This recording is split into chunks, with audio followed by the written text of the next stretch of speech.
If you're at 50%, you've really got something special. There was a brand we did this for at 80%, and I was like, let me write you a 6-figure check because I believe this is going to be $1 billion business. And it's true. That's exactly what happened. And it was a result of us just doing this really rigorous and, detailed like funnel testing before the brand launched.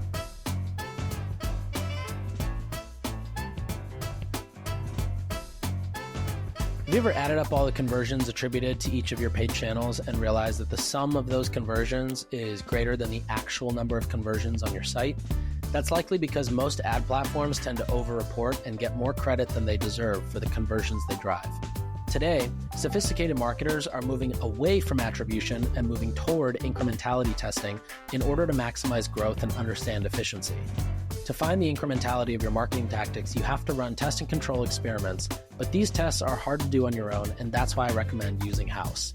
With House, you have an automated self-service platform that allows you to configure regional test and control experiments to measure incrementality, identify points of diminishing returns, optimally allocate marketing dollars, and maximize your growth. The platform is built by world-class scientists. It allows you to test all your marketing channels, both online and offline.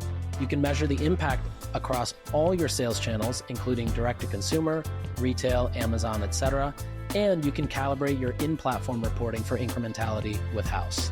My friend Connor at Hexclad uses House, and he was actually able to share that when they ran an incrementality test around Meta and Amazon, they realized that a lot of their Meta spend was indirectly driving revenue for Amazon. These learnings actually changed their acquisition strategy for Amazon going forward. If you're a 7-figure brand and you're running on multiple marketing channels, I should say if you're at least a 7-figure brand, then you can potentially save millions of dollars by starting an incrementality practice and learn what's truly driving your business. House uses superior science and makes this type of testing accessible, and so I recommend you check them out. Go to house.io/limited. That's HAUS.io/limited to learn more and get a demo. Welcome back to another episode of Limited Supply. Today is a solo pod, a masterclass specifically on making your first $1 million as a brand. You've just launched your brand. You had all this hype. You spent 2 years building out everything you need for it. And all of a sudden, you're not generating sales. And so today's episode, I want to walk through that, exactly how to go from 0 to 3K a day, which is essentially $1 million a year. And then hopefully you get to 10K a day using some of the similar strategies that I mentioned in the episode. Other notes is we've got a conference. We're going to throw a conference. It's going to be called the Ecom Founders Q4 Summit. You can check it out. It's going to be in New York City on September 26th. We've got a bunch of great speakers, including Harley from Shopify, myself, Ryan from Jolie, a few others. But check it out. It's ecomfounders.com/Q4. That's ecomfounders.com/Q4. And if you've got any questions, hit me on DM or on email. Otherwise, sign up, grab a ticket. If you're a vendor or you want to sponsor it, hit me up and we'll get you something good. Otherwise, I'm excited to see you there. And, if you have any ideas for things you want to hear on stage and whatnot, shoot me a note as well. Otherwise, today's episode is all about going 0 to 1, how you make your first $1 million. I'm very excited for you to listen to it. Please send me feedback. Again, this is one of the solo pods, so definitely send me feedback, and hope you enjoy the episode. All right, so we're back, and this week I want to do something a little bit different. We're going to go back to a solo episode. So like I said before, my 11th solo episode is going to be really good, right? We're on the way there now. This is I believe my 3rd solo episode. Got a lot of good feedback for the second one, so thank you for everybody who sent me emails or Twitter DMs or left a comment on YouTube. But it seems like the solo episodes are really landing, which is awesome. Okay, so for today's episode, I wanted to go into something, and I wanted to talk about, once you launch your brand, how do you really do the 0 to 1, right? That is essentially, in my opinion, the hardest thing to do is figuring out how you go 0 to 1. There's a lot of emphasis that's put on everything before and everything after, right? The before is like the branding, the tech stack, the building the site, the product design, the packaging, the unboxing experience. And then everything after is, after you've hit, let's say 10 million in revenue or, even 5 million in revenue, then it becomes a lot easier. to continue scaling a business. And so all that said, today I want to talk about strictly the 0 to 1. It's the hardest part to get right. In my opinion, it is the hardest part of launching a brand, is figuring out, that product market fit or those angles that are going to get you to that $1 million, your first million. And so today's whole goal is to kind of outline how I think about getting the first million. So, whenever I put out content, whether it's a podcast, an interview, whatever it is, newsletter, which, by the way, if you're not signed up to the newsletter, go to nik.co/email and sign up for the newsletter. It goes out to about 100,000 people every Sunday. It's completely free. It's usually 6 to 8 pages long and very tactical. The idea is that as a bootstrap founder or a first-time founder who's looking to maximize output with limited capital and resources, you should be able to print out this newsletter, highlight things literally on the paper, and then go implement them the next day. That's how I think about it when I write it. I want it to be something, I kind of think of like when I was at Hint 7 years ago, if there was somebody that I could read their newsletter every Sunday, this is what it would be. So every time I write content or put out content, it's really for 3 people. And hopefully you're one of these 3. One is a bootstrap founder. So first-time founder, maximizing output. You don't have funding. You don't have a bunch of capital. You're sort of like scrappy. Second one is the CEO or CMO or, some sort of marketing or executive focused on scaling a brand that is doing over $30 million a year. I think 30 million is kind of the perfect number in terms of scaling a brand, just because you figured out product market fit. You figured out that you can crack the code online, and now you're probably looking to expand into omnichannel. And then the third person I write for is somebody very specific, which is Kirsten Green. She's a seed stage investor at Forerunner Capital or Forerunner Ventures. But the idea is that I want to write for somebody who's investing into these companies so that they can just forward it to their founders. And fun fact, she actually signed up for the newsletter a long time ago. So that was cool. But today's podcast is all going to be 0 to 1. It's really focused on the bootstrap founder or the investor who's going to send it to their companies. And the reason I wanted to do this was this is about 80% of the inquiries I get. Hey, I've just launched. It should be doing this, but it's doing this. How do I get it to, how do I get that 0 to 1 going? About 80% of my mentor pass or intro calls that I do are all around this topic. And 80% of the inbound email that I get, whether it's for Sharma brands, people who want to work with Sharma brands, or people who just email me with certain questions, which happens a lot. I encourage you to do that. It's always around this one topic. So I'm hoping that this episode answers a lot of questions. Maybe you got this episode as a link from somebody who, you were trying to ask them the same question, and this will help. But regardless, as always, please send me feedback or anything you would add or subtract. And yeah. So let's picture this, right? You just quit your cushy salary job, your mortgage and your car payments, they're automatically paid once your paycheck clears into your personal checking account. But then you end up leaving because you've got the next big idea for a category defining CPG or DTC or retail focused brand. You do all your research and development on your product. You speak to your friends, you order samples, you find that one sample that you're going to turn into a perfect V1 of your product. You get some contractors or an agency on board to help with branding, with site design, with packaging design. And then you get your Shopify store and your 3PL all set up. You've got all the apps integrated. You've got your, recharge subscription, whatever it may be. You've got it all in there. And now you're ready to go. You've got some inventory. You're ready to launch. You've got your packaging. All right. So now you start small, right? You text and email everybody that you know. You get them all hyped. You start posting on social media. You even maybe try boosting some of your posts to spread the word. You launch and your day one are a huge success, right? Your family, your friends, your former colleagues, they all buy from your store. You're feeling euphoric. You're like, this is it. Everybody congratulates you on social media. Even your ex-girlfriend or boyfriend reach out, right? Just to say hello. But really, they're just incredibly proud of you for taking that leap. You feel on top of the world and you know that you're about to be the next big thing as a product. Then day 2 rolls around and your sales drop off a cliff. Your site visits are down 50%. Your conversion rate from day 1 was 7%. Now it's 2%. Now day 3 rolls around. Your sales drop another 50% from day 2. Now your conversion rate's at 1%. Nobody's buying. You're just confused. You're like, what's going on? The buzz dies down. Your launch is officially over and people start to move on. Even though you had all this buzz on day 1, you kind of come to realize that now you're just another brand on the market that needs to compete. And as a founder, you probably start to panic, right? You're like, now what?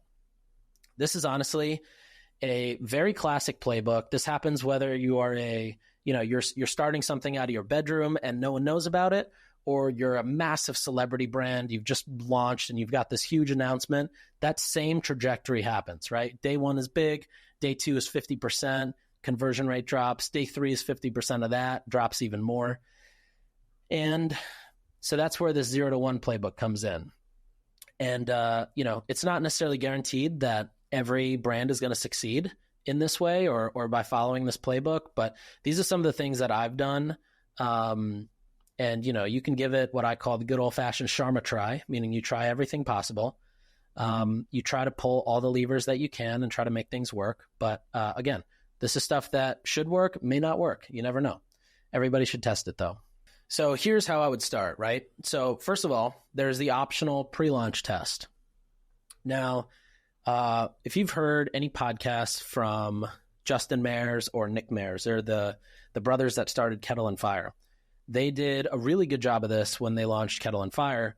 And essentially what they did is they built the landing page for the product. They were selling bone broth, or they still sell bone broth under Kettle and Fire. It's actually a massive company. But before they launched it, they did this test with landing pages and created a fake brand, created a landing page for that brand, ran some ads.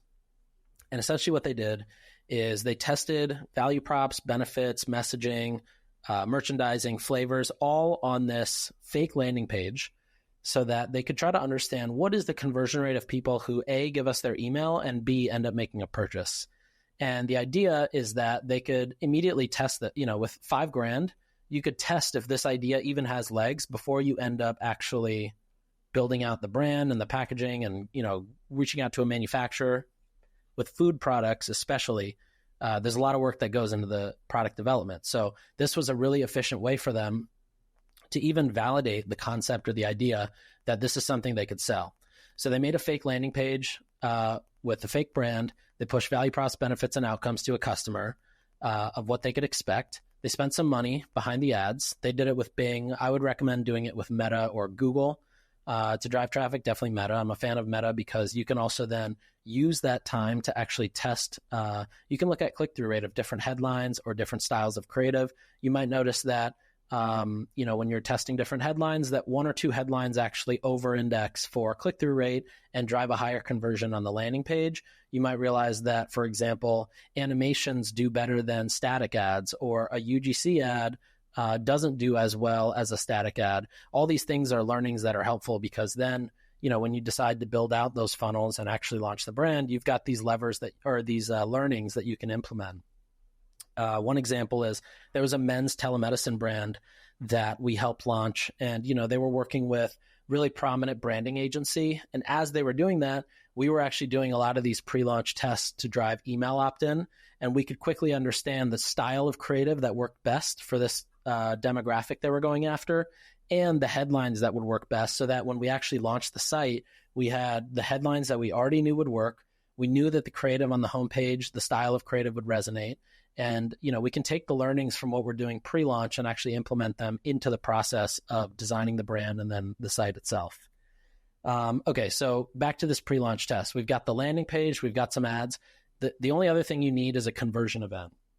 I've talked about conversion events before. It's essentially the event that you are telling Facebook ads or Google ads as what defines success. So I'll give you 2 examples. In this example with Kettle and Fire, they actually had people purchase on the page, and then they would reach out to them and refund them and say, hey, thanks so much for purchasing and believing in us. We're actually a few months away, but we'll keep you on the list for when we launch. So because they have a purchase, that tells Facebook, or in this case, Bing, hey, send more people like this. Those are the type of people we want to see. And it creates this feedback loop back to the ad platform. When we did it with Jolie, we had people drive to the landing page and fill out the water report. So the water report was actually the conversion event we went toward. And we told Facebook, hey, find more people like this who are likely to fill out the water report. And that's what we want to optimize toward.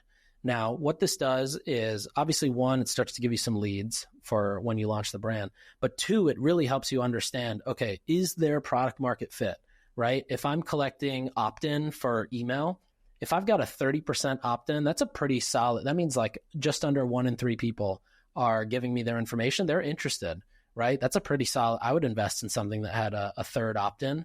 If you're at 50%, you've really got something special. There was a brand we did this for at 80%. And I was like, let me write you a 6-figure check because I believe this is going to be $1 billion business. And it's true.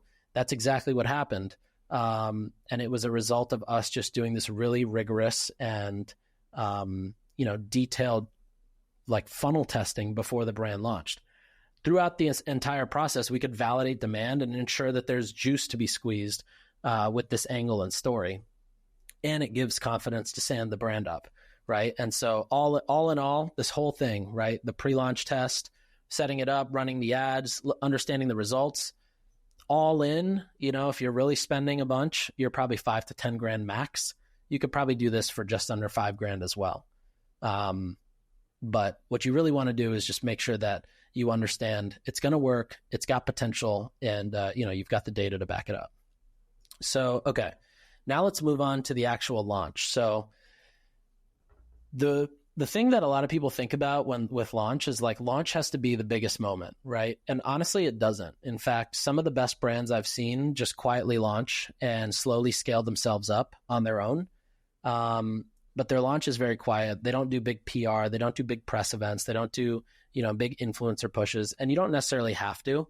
You can always launch quietly and slowly test and learn into what works. There's a brand I talked to this morning that's doing $4 million a month. They launched, 8 to 10 months ago, very quietly. Didn't even think it was going to work. It was their side project. Now it's become, $50 million a year revenue business, which is insane. So all that said, launch days are big and you should try to maximize that buzz you get, but you need to have a plan in place for day 2, week 2, month 2, et cetera. That's going to actually help you sustain growth, customer acquisition, sell through your products, et cetera. Now, as soon as you launch, there's a ticking time bomb on the inventory, the fees that accrue with that, sitting and not moving, and obviously the rest of the money being spent to keep the lights on for the business. So with that said, here's what I think is the ingredient list, and then I'll get into the recipe. So I think you need a landing page that you can modify, edit, update, swap imagery on, right? Ideally, that's in Shopify. You need a static meta ads template that you can edit, modify based on the learnings. I also recommend doing this in Figma. Ideally, you've got 10 to 20 static ad templates in Figma. And there's a few different services you can use to get these templates done. You want to have at least 15 to 20 grand in advertising budget that you're totally okay to lose, right? So again, I should also preface this by saying this 0 to 1 strategy is entirely focused on brands that don't have an audience built in or, are looking to just generate sales pretty quickly. Obviously, there's, if you've got a YouTuber or you have a content creator attached to the brand, there's a lot of things you can do before you start spending dollars. But today's episode goes through how to spend it most efficiently. So you've got 15 to 20K, and then you've got a video editor to help iterate on concepts. If you don't have somebody here, like here meaning the United States or wherever you live, I would try to find somebody overseas, whether you look at Sri Lanka, or you look at the Philippines or South America, amazing talent in all these regions. And also the cost arbitrage kind of helps you as a founder to bring that person on board. And then the last one is content creators. So ideally, if you can, you should have 4 to 7 people that you can rely on to create good content. The way I'd recommend doing this is you want to find 4 to 7 people that you can always rely on, not just 4 to 7 people to create content once. And so the way I like to do this is, find a bunch of people, maybe 10, 15 people, give them a single project, and you'll probably find 4 to 7 that you can really rely on over and over again. You want to make sure you've got price set in stone. You've got any rules around whitelisting or how you can use the content set in stone. You want to make sure you have timelines set in stone so you know ahead of time if you have a new product launch that you can rely on, Kevin to deliver you assets back within 48 or 72 or 96 hours, whatever it may be. So all that said, again, that ingredients list, a landing page, static ad templates, 15 to 20K in ad budget, a video editor, and content creators. So let's go into the individual ones. So landing page and offer. So I always think every good landing page should have an offer. Sometimes I get that there's some brands that don't want to discount and, totally for that. As long as you've got the brand around it to justify, you can do that, right? Luxury brands do it. Jolie actually does a really good job of it. But but also they've built that brand around it, right? Louis Vuitton doesn't have to go tell people who Louis Vuitton is. Jolie obviously is a new brand, but they've done such a good job building the brand that they don't necessarily need the discount, and that's not a part of their strategy. That said, for 95% of you, applying a discount is going to be what gets people over the fence. So just your product selling at full price is probably not going to convert a bunch of new people that are coming into the door, unless your product market fit is off the charts, right? There's a few examples of that, but for majority of brands, that's not the case. And so you need to think about what kinds of offers you can run that work in your favor and in the prospective customer's favor too, meaning people who are coming to your site, they see your offer and they feel like they want to make a purchase. So some ideas for this, offer are you can have a flat percentage off your order, 10%, 15, 20. Honestly, I've seen it kind of all over the range. Generally, it's between 10 and 20. Although if you get into the world of food and beverage, high consumption, high repeat, reorder, it can sometimes be anywhere from 20 to 30. Another lever there is gift with purchase. So, you have a free candle, a free traveling case, something that's high margin and has high perceived value, but contributes to the product experience. So I'll give you another example. If Cadence capsules, they sell their Cadence capsules, and then, a gift with purchase example would be a DOP kit, right? It comes there, it's high margin in the sense that the perceived value might be $29 for the DOP kit, but it might actually cost them $1.90 to produce it. So it's got high margin in that sense, meaning your actual net cost to produce it is really low, and it contributes to the product experience, meaning you can put your capsules in the DOP kit, makes a lot of sense. And therefore, when you merchandise that or show that, display that on the product page or the landing page, it makes a lot of sense as to why you would want to get the offer that includes the free DOP kit. Another example, spend X, get Y dollars off your order. So, spend $100, get $15 off your order. Buy X, get one free. So, buy 5 capsules, get one free. That's actually the offer that we use to scale Cadence to 8 figures initially. Another one that I love doing is cash back. Why? Because you're not giving a percentage off the gross revenue amount off the top. You're actually, let's say you spend $100 and I'll give you $20 cash back, right? That's better than giving $20 off, because $20 off would be off the gross price. In this case, the $20 that I'm giving you to come back is the gross $20, whereas the actual COGS for me to get you $20 worth of value might be, $4 or $3. And so the reason I love cash back is because that $20 I'm giving you is really $4 of cost to me. Does that make sense? So those are probably the easiest to start with and the most applicable. If you've got subscription, then you can incentivize a future subscription order to be discounted or for free. If you have something like your third subscription comes with X, or actually HelloFresh just started doing this. I saw that they offered, if you subscribe to HelloFresh on your third box, which must be the point in which they realize that if somebody stays with us for 3 months, or maybe it's 2, but if somebody stays with us for 3 months, then we have them for, X amount of most likely guaranteed LTV. They're actually offering a free caraway pan. So they're taking whatever their wholesale cost of buying that caraway pan was, let's just say it's $100 for number's sake. They're taking that and basically giving that to you as a gift with purchase as an incentive to stay on subscription with them and to continue being a customer. Now, back to the landing pages, you really want to build something functional, and it really doesn't need to look like it came from Red Antler or Gin Lane, which are, the iconic branding agencies of this industry. But it does need to look like something your mom could come to and, would know everything start to finish. And so there's a few main questions that I like to ask. That is, what is the product? Why does this brand exist? Why is this product going to better my life? How is this company the best option? Why is this company the best option on the market? How fast do I get it if I order today? And why should I trust this brand or product? I mentioned this before in another episode, but it's really important to take these 6 questions or so and constantly answer them over and over and over again. Every section of the page should answer 1 or 2 of these questions. Your hero should probably try to answer all 6, honestly, or at least 5 of the 6, because, 75% of the people aren't going to scroll past, 2 inches below your hero, or whatever's above the fold. And so you want to make sure you can cram as much of that information in obviously a UX friendly way. So it's not overloading or it's not going to confuse somebody, but you got to make sure it's all there. The thing is that these 6 questions are so important because, if you think about answering these questions, you might get it, right? You're like, why do I have to explain that this is a capsule that holds your liquids? And the truth is, because you're drinking the Kool-Aid, right? You know everything that goes on. You spent 2 years building this product. Everybody else does not have that context. And so you got to make it really simple. I always actually think about, if I'm creating something on a site, it should make sense to 3 people. One is, if my mom jumps on the website and goes through, she should have no questions. 2 is if somebody is 2 drinks deep of whiskey or bourbon, which is pretty strong, 2 drinks deep, they should be able to navigate the whole site, not have any questions, and ideally really not leave the site to go figure out questions. And then the 3rd is a 5th grader, which I love using that analogy of 5th grade copy because I think that, for the internet, you kind of want to assume that everybody is, this is probably not PC to say, but you got to assume everybody's dumb on the internet. And so when you build a site, when you copyright a site, you can't get fancy, especially, right now we're talking about a landing page. You can't get fancy in the sense that you want to try to use all this professional jargon and fancy words. You got to be super straightforward, super simple, and just make it easy to respond.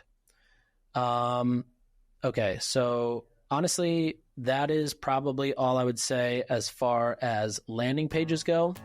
Marketing measurement is hard, and honestly, it's just getting worse day by day. Reported conversions are often double counted across platforms, and click-based attribution is misleading and oftentimes incomplete. Today, sophisticated marketers are moving away from attribution and more towards incrementality in order to maximize growth and efficiency. This is where House comes in. House is a fully self-service experimentation platform that allows you to configure regional test and control experiments to measure incrementality and identify points of diminishing returns. Brands like Caraway, Jones Road Beauty, Ritual, and Hexclad, they all use House, and it helps them save millions of dollars because they can quickly identify what is actually driving incremental sales versus just what's over-reporting sales. These types of tests are super hard to set up and can be really tricky to get right. That's why my favorite solution for this is House. They have cutting-edge technology. They have PhD economists and data scientists who have built these solutions before at companies like Amazon and Google. The platform allows you to test all your marketing channels, both online and offline. It allows you to measure the impact across these channels, whether it's DTC, retail, or Amazon. And honestly, you can really just upload your sales reports from your retail stores and it runs all the numbers for you. And it allows you to calibrate your platform reporting for incrementality using House. With House, you can finally answer questions like, what is the ideal spend volume in this channel? Or what is the right mix of upper and lower funnel media? Finally, add scientific rigor to your marketing and make the most impact with your spend. To learn more, go to house.io/limited. That's haus.io/limited to get started. So the next big thing that is helpful for 0 to 1, and the rest of these go by a little bit faster, but the next big one is review collection. So everybody knows influencers can be bought, media companies can be bought.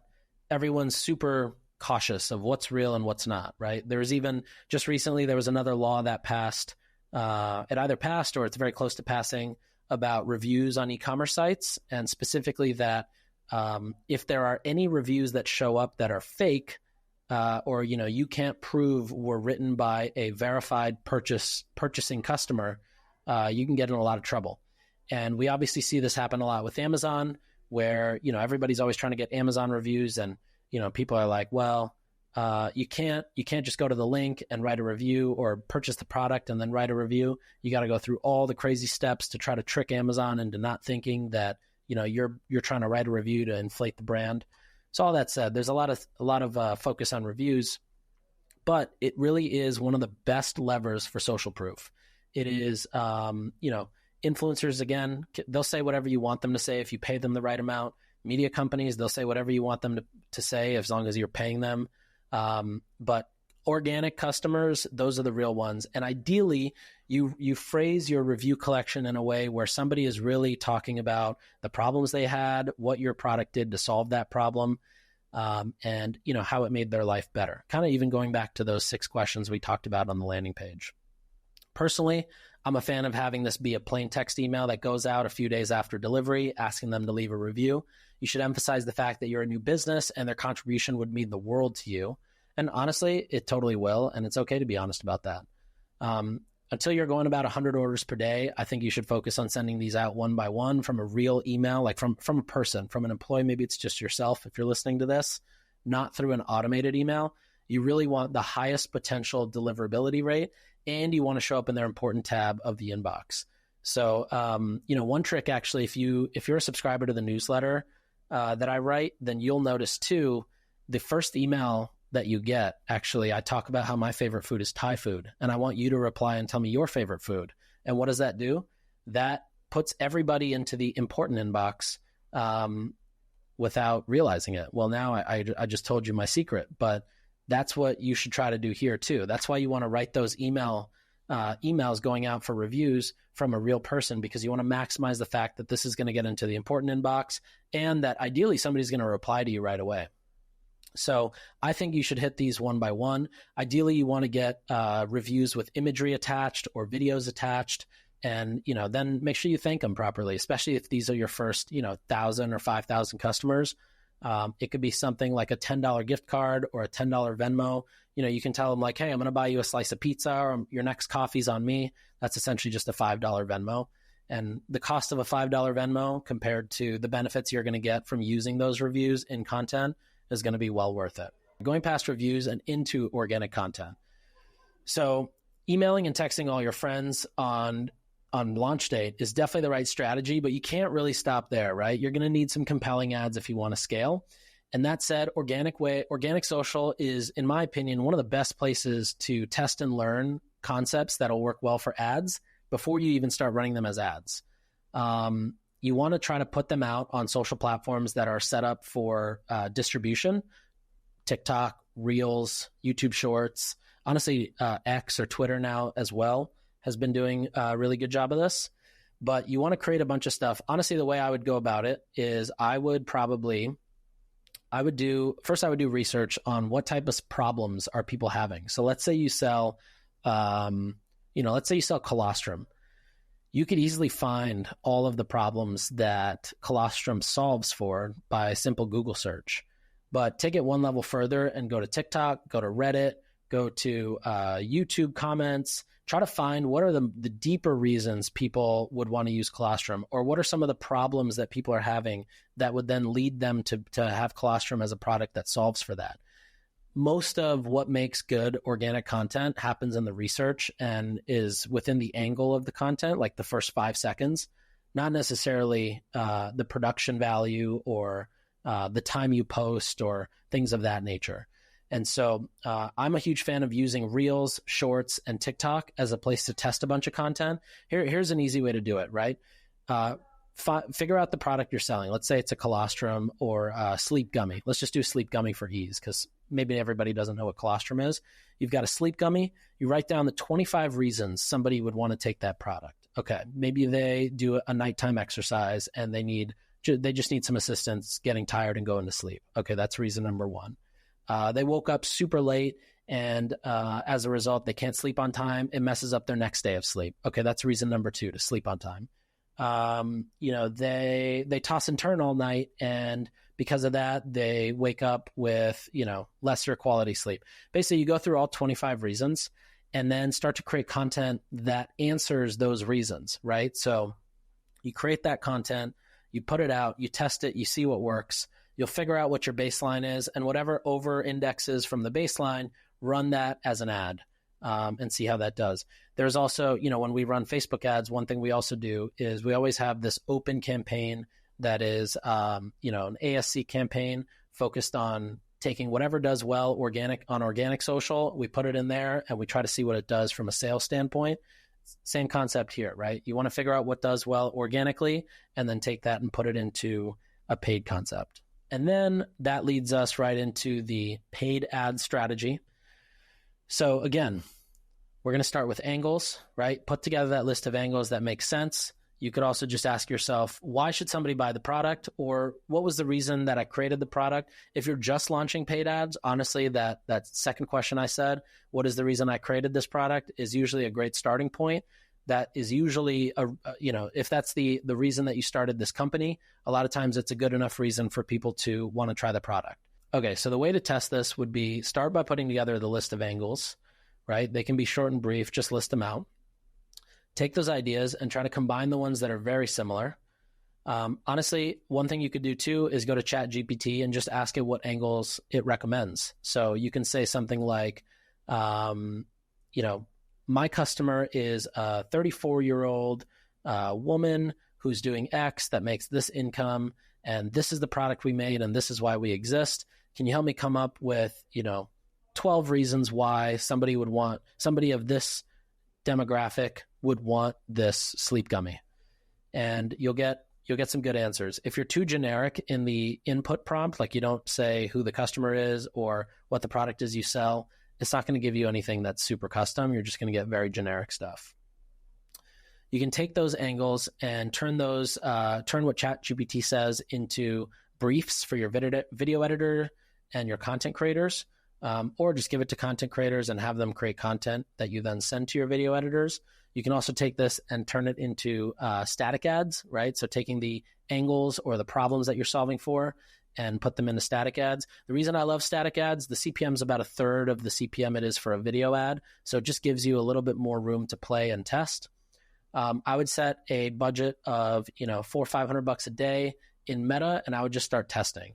You want to make sure that you're focusing on specific customer audiences as you build out the campaign. I wouldn't go broad on, your first purchase. Obviously on Twitter, everybody talks about going broad, but what they don't include to say is that they're going broad because they've spent, years or tons of money training the pixel prior to that about what broad actually means, right? When you run broad, essentially what Facebook is doing is quickly looking for signals of how to narrow, it sends it out super wide, but it's really looking for little tester signals. Okay, this person slowed down. Oh, that person stopped. Oh, 3 people bought. Okay, what was common with those 3? Oh, they all, they're all of this demographic.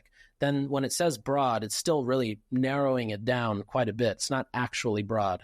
So all that said, you can't go broad if you don't have prior historical spend. I would not recommend it. I would start with interests. As you build up an audience, you could go into lookalikes and then eventually broad. You got to think of Meta as a person, right? If the ads engine doesn't know who to go for, you can't just be like, hey, go find me customers. It's not going to work. You're going to end up spending a lot of money on ads, and it's just not going to work.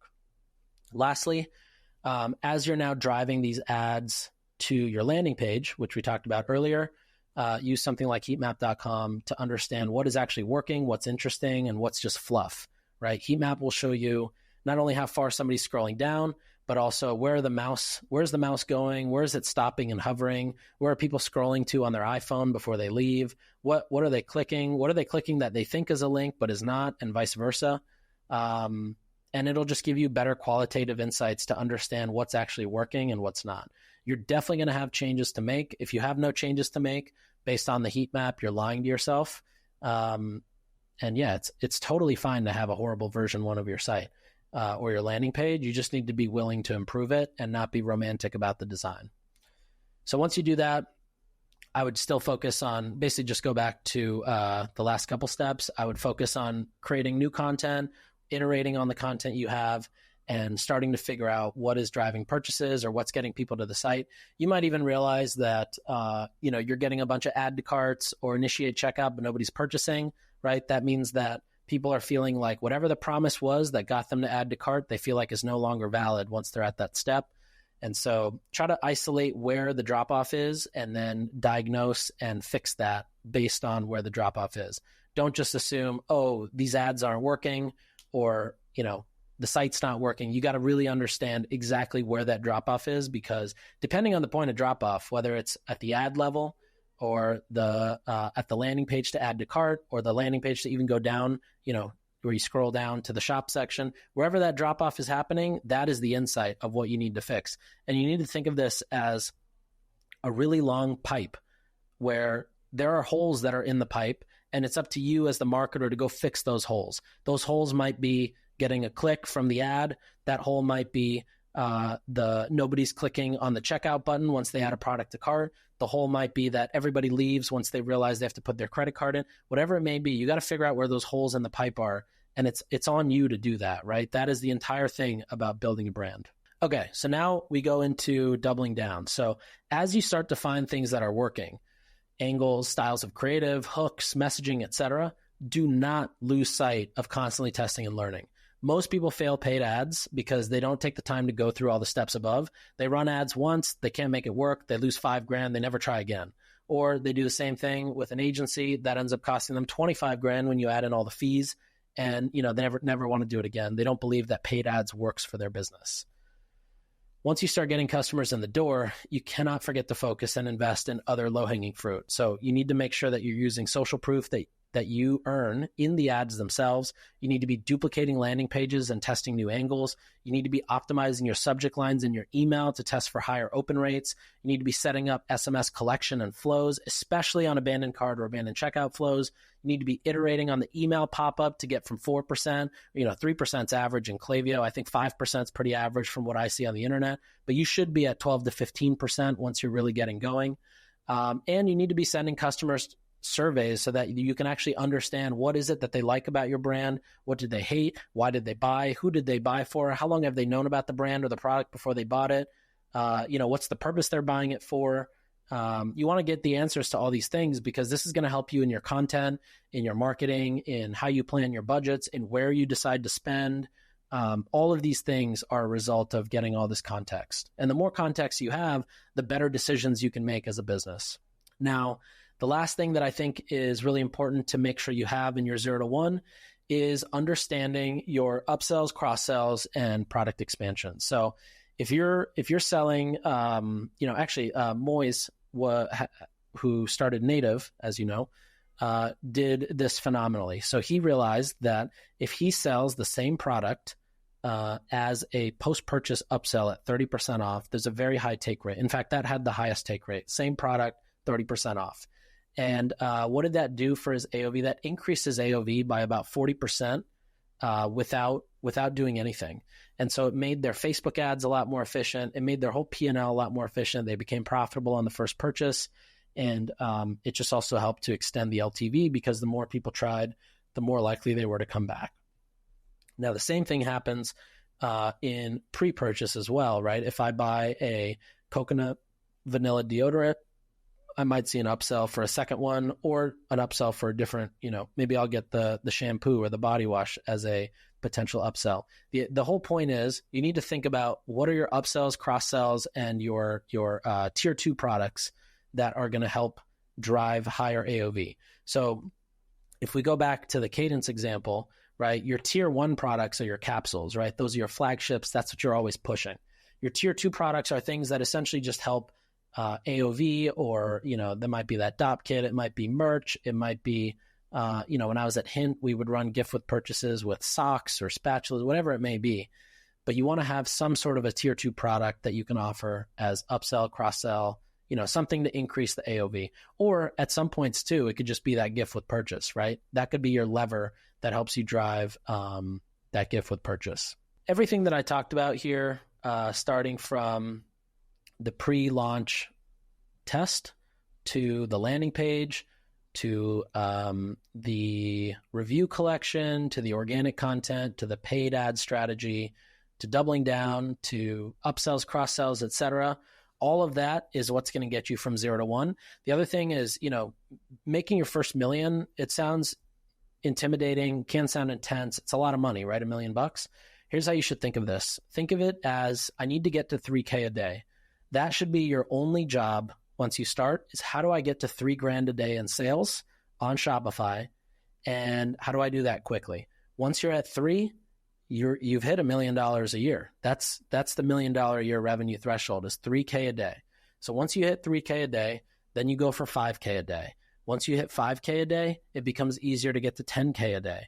Once you're at 10K a day, then you basically focus again a lot on this, the doubling down, understanding the content, testing new angles. That's going to get you to 20K a day. And essentially, all of these have different growth periods between each. And maybe a future episode will be going from, 10 million a year to 50 million a year, or 30 million a year to 50 million a year. But the reality is that you got to get to 3K a day first. Once you're at 3, get to 5. Once you're at 5, get to 10. Once you're at 10, a lot of your problems go away. You've sort of figured out product market fit. You understand that this product has a role in, society or whatever. And you're good to continue scaling. So that's today's episode. I hope it was helpful. Feel free to shoot me a note. n@sharma.com is my email. If you've got any questions, I've also got this episode written up as a newsletter. So if you want a copy of that, shoot me an email or a Twitter DM and I'll get you that. And if you've got anything you would add or things that you've done that have done well, also shoot me a note, DM me or email me. I would love to add it in before I share this out with everybody. And I appreciate you listening. I hope that you have a beautiful rest of your week, and I'll see you next week.